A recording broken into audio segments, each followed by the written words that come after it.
Hello, welcome back. The title of this lesson is called Exponential Growth and Decay, also called Half-Life. I could also title this lesson Exponential Doubling Time Formula and Exponential Half-Life Decay Formula. I'm excited to teach this because everybody's probably heard of the concept of the half-life of a radioactive element. The half-life of uranium is whatever years. And so we have kind of in our consciousness sort of that is something to do with decay, but probably you didn't really know until now that it's an exponential decay, just like the types of problems that we've been doing before dealing with money. Now it turns out that the exact same equations that govern the growth of money and the decay and the value, remember the depreciation of assets, we talked about that in the last couple of lessons, those were exponential equations. It was an exponential growth compounding interest formula.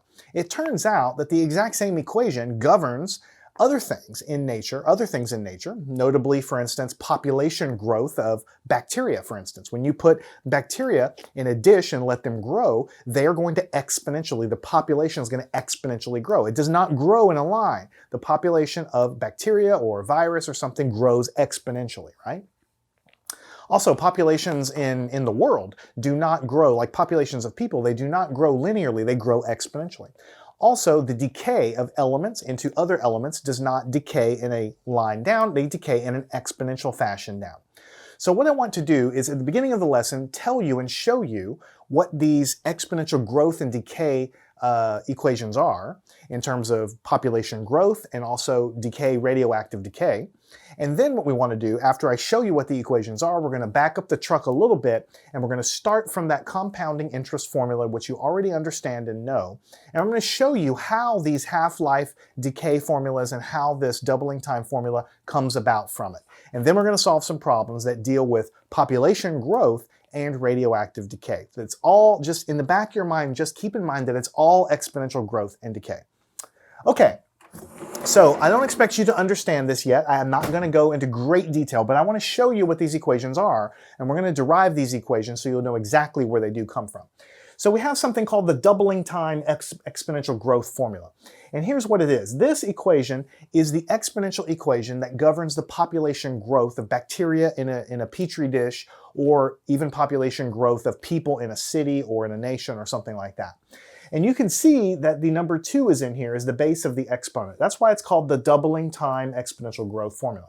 It's an exponential formula because the exponent, the time variable, is up in the exponent there. And what you have here is you have an initial population, you have a final population, and then you have these variables here, which I want to talk about a little bit later, but basically D is the doubling time. For instance, you might know that in a dish of bacteria, you might know instead of talking about it growing at 3% per year, like we talk about money, we generally in population growth, we don't talk about how many percent per year. We generally say the population doubles in 4 hours, or the population of this bacteria doubles in 6 hours.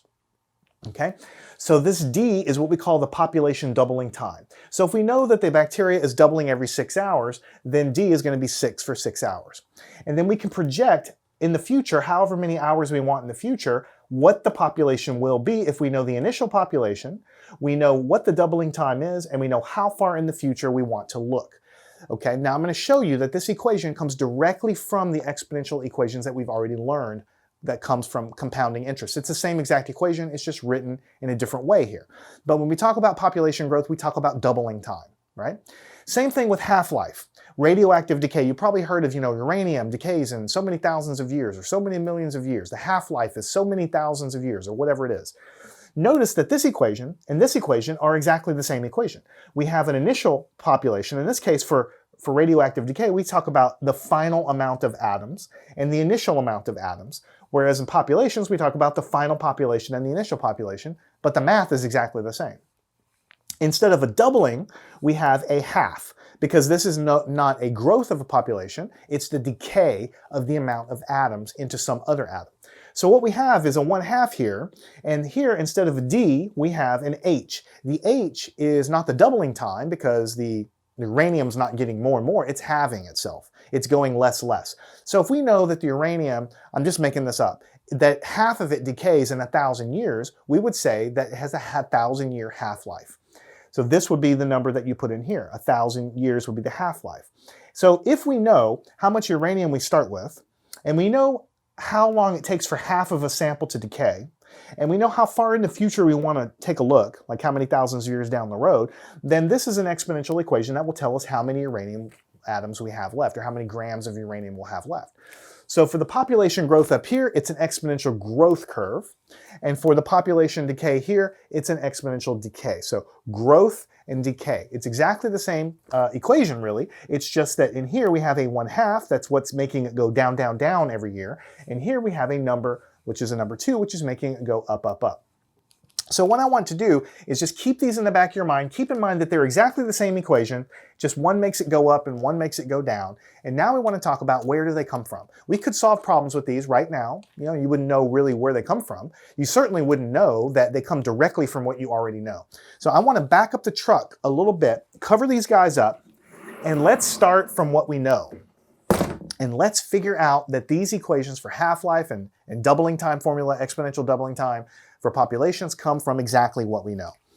So we know that the growth of money is something that we looked at in the last 3 lessons. We have extensively covered what this is. And this is the following equation.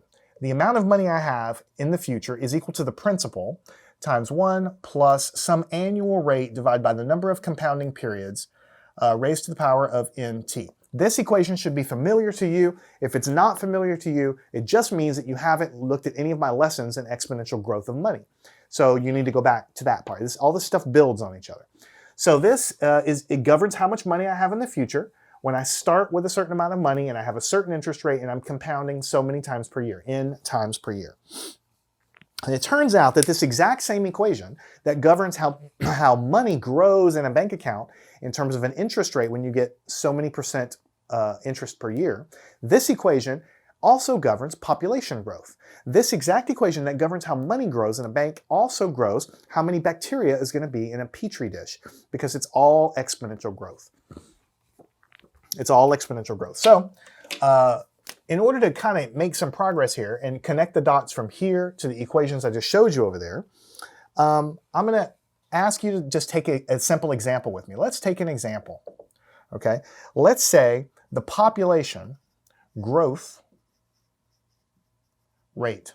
Instead of money, we're going to talk about population growth rate, annual growth rate of the population.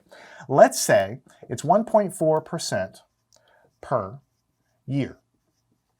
This means that if I have a petri dish of some kind of bacteria or virus, and I look on year number 1, and I know how many bacteria I have in there, I count them, let's say, and then I look 1 year later, I'm going to have 1.4% additional bacteria in that dish the next year. And then the 3rd year after that, I'll have 1.4% of year number 2. And so that's why it grows exactly the same way that money grows. But let's say that the growth rate is 1.4% per year. Okay? So if we put it into this equation, the one that we know, we're going to change the variables a little bit. Instead of the amount of money and the principal, we're going to change these letters a little bit. We're going to have the final amount of bacteria that we have is going to be equal to some initial amount. These are exactly replacements for these variables right here. And then what we're going to have is 1 plus this over this and all that stuff. But what's going to end up happening is it's going to be 1.014 to the power of t. Why does it equal this? Well, because it's an annual growth rate per year. That means you can think of it as compounding once per year. So n is 1. So what you have is 1 plus, this is the rate. 1.4% means we move the decimal 2 spots, so 0.014 here. We add to 1, we get 1.014. 1 time per year, n is 1. So this is what the equation comes out to be. So this is the initial number. I'm going to talk about, instead of bacteria, I'm going to talk about number of people, population. Initial number of people. This is the final number people. This is the time in years. So far you should be totally with me as long as you know what this formula is from previous lessons. This is the equation that governs the growth of money with an initial amount of money, a final amount of money, an interest rate, and compounding so many times per year. In this case, we're just growing 1.4% per year. So this equation comes out to this, and we just relabel these variables in terms of populations. So when you see n as a variable, it means the number of something, number of bacteria, number of people. Later on when we do half-life, it'll be number of atoms. It's the same thing. It's the amount of something. Instead of the amount of money, we use n to be the number of people or whatever it is. All right, now I'm going to do a big note here. Note. This is something that's not obvious, but it's important for us to do this to connect the dots from this to those equations over there. A 1.4% growth rate, annual growth rate, means that this population doubles, approximately doubles, every 50 years. This is not something you would know by looking at this. This is something I'm telling you, and I'm going to show you why it's the case. You can think of population growth in two ways, and that's what we're basically going to do. You can think of it as growing 1.4% per year in this example. Or you can think of it as the population just doubles every 50 years. When we talk about money, we usually talk more about how much growth you're getting every year in terms of percent per year.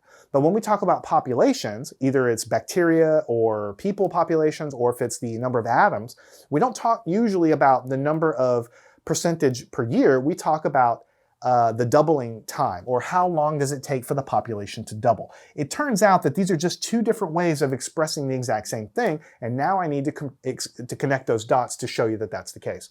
1.4% growth rate is approximately doubling every 50 years. How do I know that?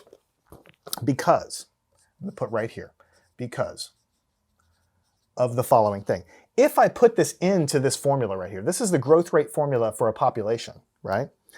If I put it in here, then over here, n naught times 1.014 to the power of 50 is approximately equal to 2 n naught. So if I wanted to figure out how many people I ended up with 50 years in the road, what would I do? If I wanted to know how many people I have in the population 50 years later, what would I do? I would put how many people I started with. This is the growth rate for this example, and I would put 50 years in here. That's all I've done here.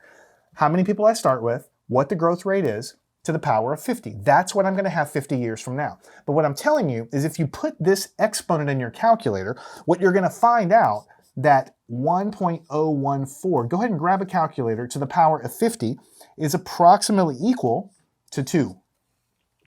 Okay? That's why these are equivalent, because n naught is the same on both sides. The population doubles because 1.014, this particular interest rate or growth rate, when you put an exponent in of 50 years, it just so happens that it comes out to be about 2. So that is why for this particular example, it's not something you would just know. It's just I'm telling you that for an annual growth rate of 1.4%, it turns out that that's about 50 years. Because when you take that rate and raise it to the power of 50, you get about 2. Okay? Now, why am I doing all this stuff? So you got to work with me a little bit here. So let's go just a little bit farther. Let's change this around and say this is basically an equation here. So even though this is not exact, I'm going to go ahead and put an equal sign here and make it an equation, even though it's not quite exact. It's 2.00 something. And I'm going to take and solve, I'm going to move this exponent to the other side by doing the following thing. 1.014 is equal to the 2 to the power of 1/50th. You'll see why I'm doing this in just a second. Make sure you understand this. If I take this and raise it to the power of 1/50, then the exponents cancel, so that's why they're gone. And if I do it to the left, I can do it to the right and raise this to the 1/50th power. So now you should agree with me that the number 1.014 is equal to the number 2 to the power of 1/50th. It comes directly from all of the exponents here. Grab a calculator, take this fraction, raise 2 to the power of that, and you're going to find out that it equals very close to equal 1.014. Okay, now finally I'm ready to show you a little bit of the punchline here. Okay. So there is 2 equivalent ways to think about population growth. There's probably more than 2, but there's 2 that we're going to talk about in this lesson. The first way is the way that we talked about a long time ago. How much does the population grow in percentage every year? You could say that this population is n is equal to some initial population times 1.014 to the power of t. This equation, in words, you would say that the population grows 1.4% per year. That's one way to think about it. But like I said, we don't usually talk about, this is how we would look at it if it was money, right? But it's not money, and so it's something else. Or we can think of it in terms of doubling time. We can say that n is equal to n naught. Notice it's 1.014 to the power of t. What would I put in here? 1.014 we just said was equal to 2 to the power of 1/50th raised to the power of t. All I did was I said this number, I just saw for what it is, I'm going to stick it in there.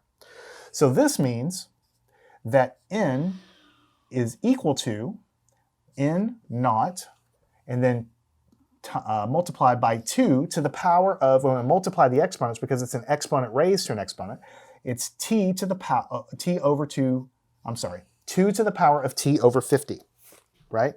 So this is the other way to look at it. So this is one way to look at it in terms of a population growth rate. This is another way to look at it. And this way to look at it in words is that the population doubles every 50 days.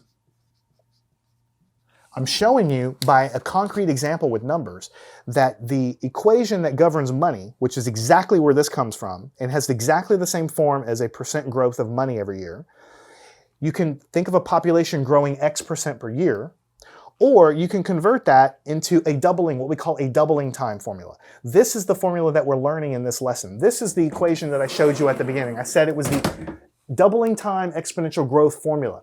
The final amount of people that you have is equal to the initial amount of people times 2 to the power of this exponent I'm going to talk to you about in a second.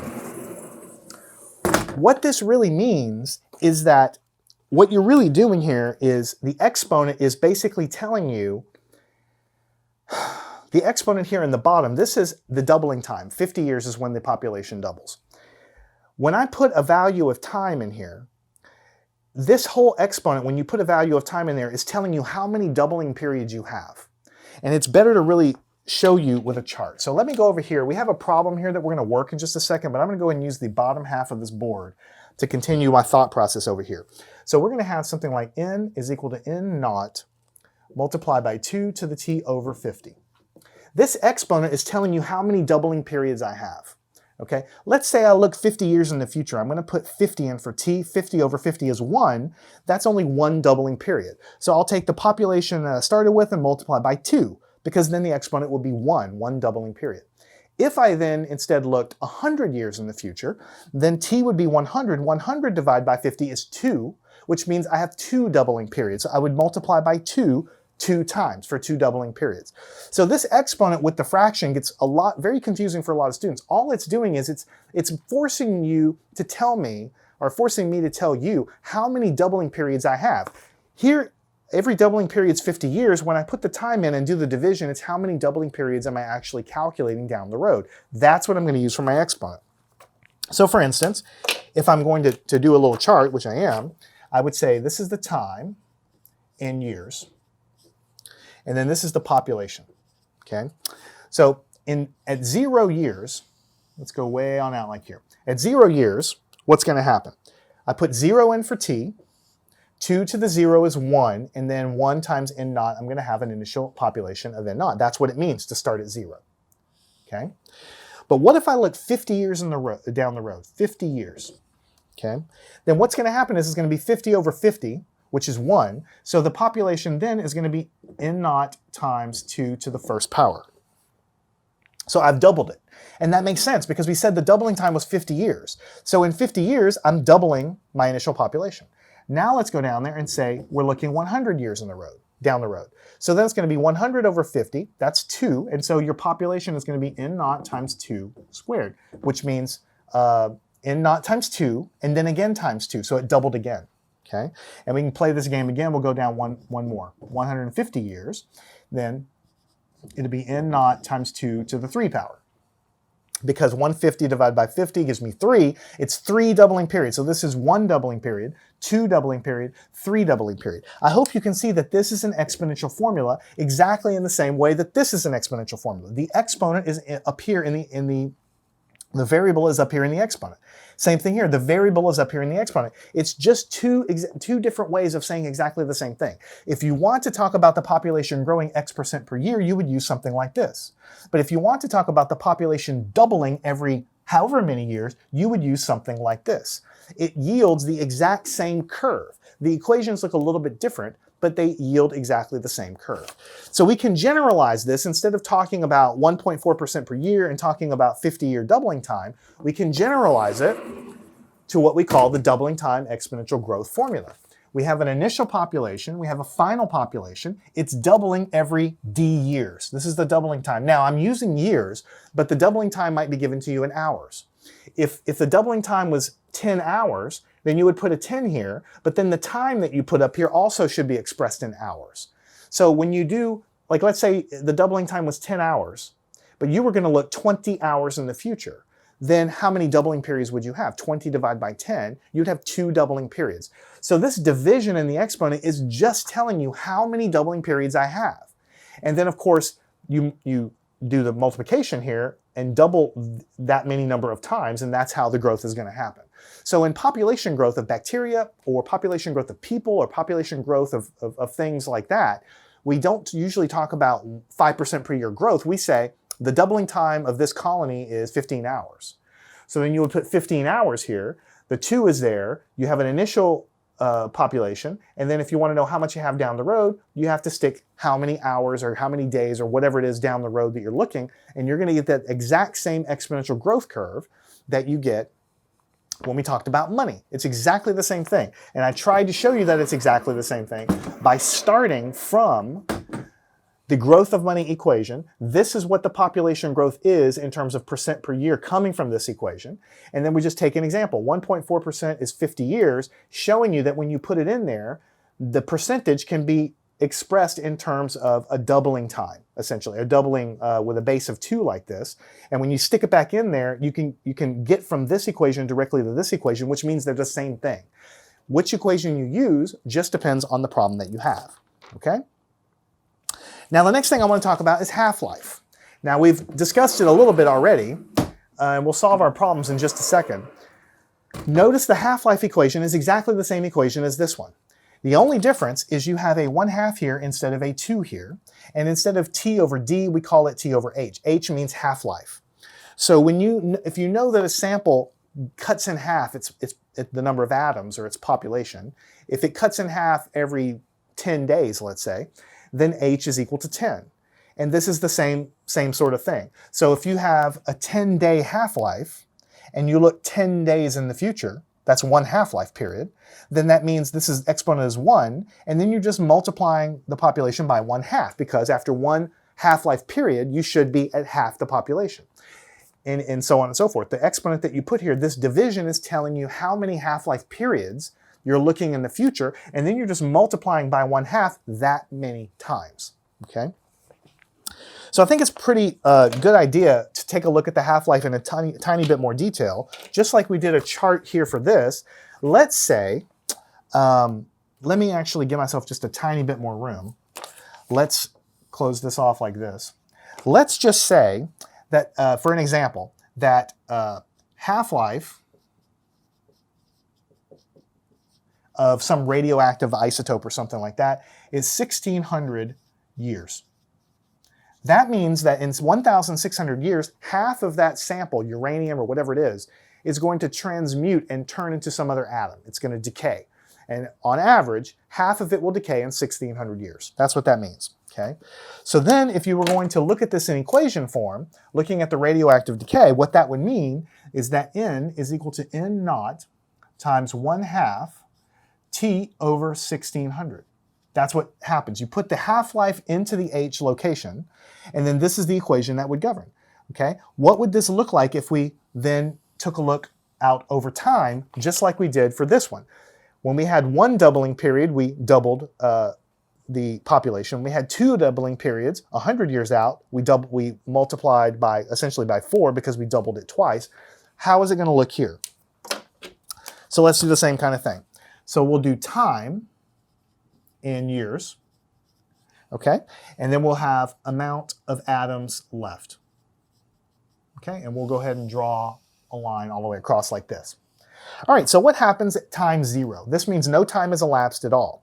If we put a time of 0 in here, it's 0 over 1600, so it's 0. 1/2 to the 0 power is 1, and then times this means we still have all of our sample left. We start out with n naught, and in 0 years we have exactly what we expect to have.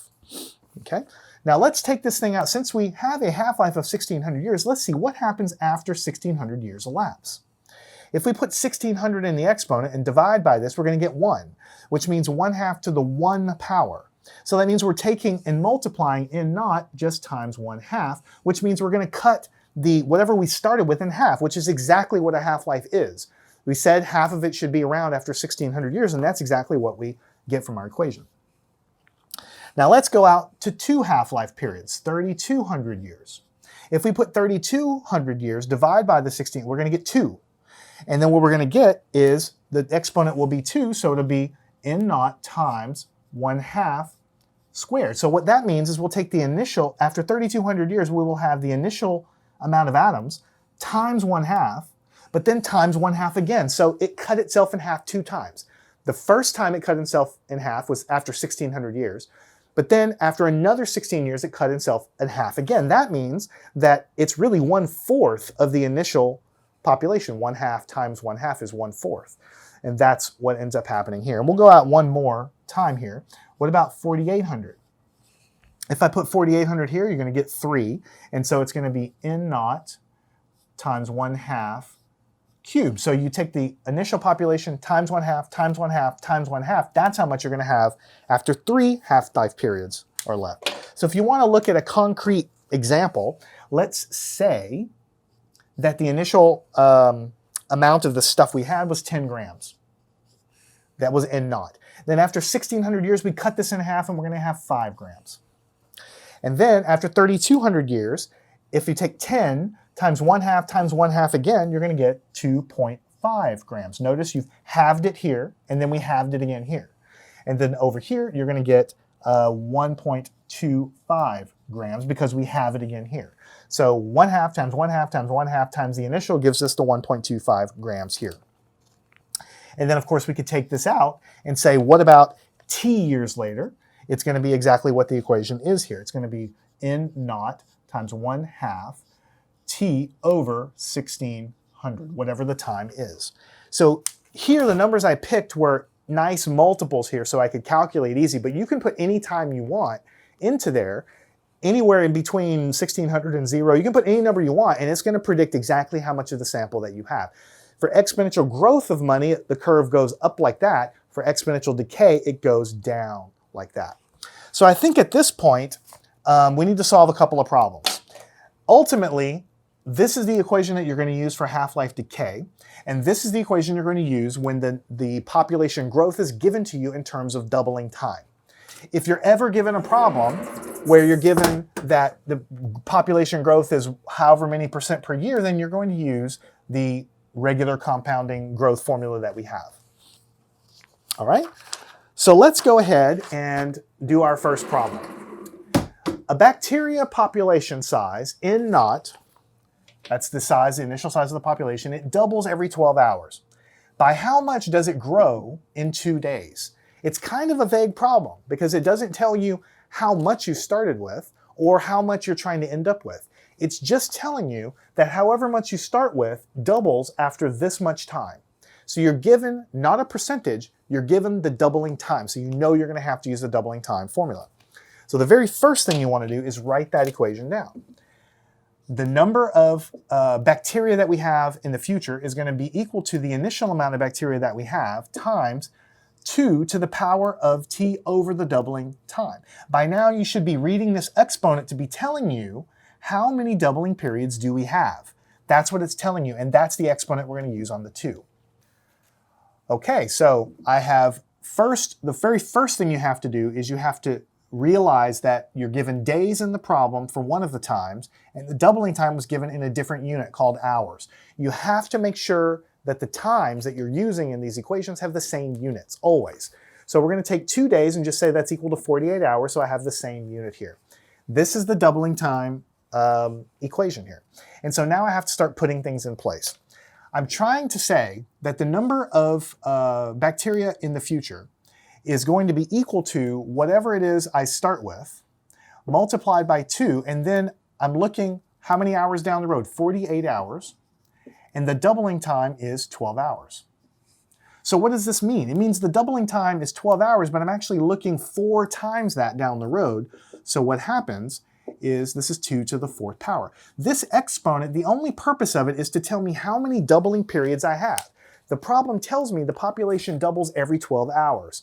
And when you do the exponent math, the division, it tells me how many doubling periods do I have? 4 doubling periods. So what happens is, what this means is that the final population here, n, is going to be equal to 2 to the 4th power, which is 16 times the initial population. Okay, so you can write this in words however you want. The problem says the bacteria population doubles every 12 hours. By how much does it grow in 2 days? All you can say, the population is 16 times larger in 2 days, or after 2 days. This is where a lot of students get confused because I never gave you what the initial population was, and so they don't really know what to do. I'm just trying to figure out how much bigger it is. So if you don't know what the initial population is, leave it in there and just tell me how much bigger it is. You see how little math is here? It's just telling me how long it takes the population to double. The exponent calculates how many doubling periods I have, in this case 4, so that tells me the population is now 16 times larger. It's going to be the similar sort of deal for the half-life types of problems. In this problem, it says the half-life of carbon-14 is 5,730 years. How much of a 10 milligram sample will we have after 4,500 years elapse? Okay. Now, first of all, before you do any math, what do you think is going to happen? It's telling me that the half-life of this carbon-14 is 5,730 years. That means that however much carbon I start with, I expect to have about half of it after 5,730 years. But in this problem, I'm only going out 4,500 years in the future. I'm not even going 1 half-life period down the road. So I expect to not quite have decayed. I'm going to decay. I'm just not going to get all the way to the halfway point. I'm not going to have half of my sample left. I'm going to have a little more than half left because I didn't even decay 1 half-life period. Now that's in words what happens. How do we do it in terms of math? And what we say is that the final amount of material that we have is equal to the initial amount of material that we have times 1/2 raised to the power of t over h, where h is whatever the half-life is. The halving time is another way to write that. So then you just fill in the material. You know that the initial amount of the sample is 10. Write it as 10.0 if you want to. And then 1/2, it's cutting itself in half every, how often? Every 5,730 years. However, I'm only going 4,500 years in the future. That's t. And it's 5,730 years in the future. Years is the same unit as years, so I'm okay using these numbers. But notice what this fraction is going to be. Whenever you do this division, it's going to be 10 times 1/2. When you do 4,500 divided by 5,730, you're going to get 0.7853, which means the exponent here means it's not even 1, which means I didn't even get to 1 halving period. I didn't even get to 1 half-life. So what you do is in your calculator, take 1/2 to the power of this, and then multiply by 10. You're going to get 10 times 0.5802. Notice that this is now not cut in half, it's a little bit more than half. And so what you're going to get is 5.802 milligrams. 5.802 milligrams, which is a little bit more than half of my 10. The reason it's a little bit more than half is because I didn't quite get to 5,700 years. If I were to take it exactly to 5,730 years, the exponent would be a 1, and then I would be multiplying by half, and then I would have exactly 5. Okay? So this exponential decay of half-life period, it's interesting to look at a little chart. We've talked about exponential growth a lot. Let's just do a little graph here. It's not going to be for this particular problem, but in general, for the half-life decay, you have time here. Then the initial sample has some N naught, some initial, in this case it was 10 milligrams, but we're going to leave it at N naught. That's the initial amount of atoms that I have. What's going to happen is, I'll switch color. This thing is going to exponentially decay down like this. Never going to quite get to 0, but it's going to exponentially decay down. And then when it gets to about half, this is n naught over 2, right here, this is one half-life period. Remember, h is the amount of years it takes for half of the sample to decay. So h years in the future is when this thing has decayed to about half of what its value is here. If I were to go another halving period down here, I'm not going to draw it, but if I go another h period here, then it'll cut it in half again, and again, and again, and again. That's what's going on. Every time you go h years in the future, it cuts the previous value in half and half and half, okay? So it's a lot of material. We've learned not one equation, we've learned two equations. We've learned that we can express exponential growth in terms of doubling time, and we've also learned that we can express it in terms of half-life decay. The equations are exactly the same thing, really. You have the initial population, you have the final population, you have the time in years or hours or whatever, and then you have the halving time, which we call half-life. You have the doubling time, which we call doubling time. And I hope that you understand, by taking a look at these charts, that these equations, even though they look different, they are exactly the same as the original compounding interest equation that we have. This is one way to look at the situation. This is another way to look at exactly the same growth. Notice everything on the left here with the n and the n naught is exactly the same. This and this are exactly the same curve. It's just you have to have the doubling time given to you in the problem if you're going to express it like that. So if you're given doubling time, use the doubling time formula. If you're given half-life, use the half-life formula. Otherwise, just know that they're exactly the same curves of exponential growth and decay that we've studied in the past.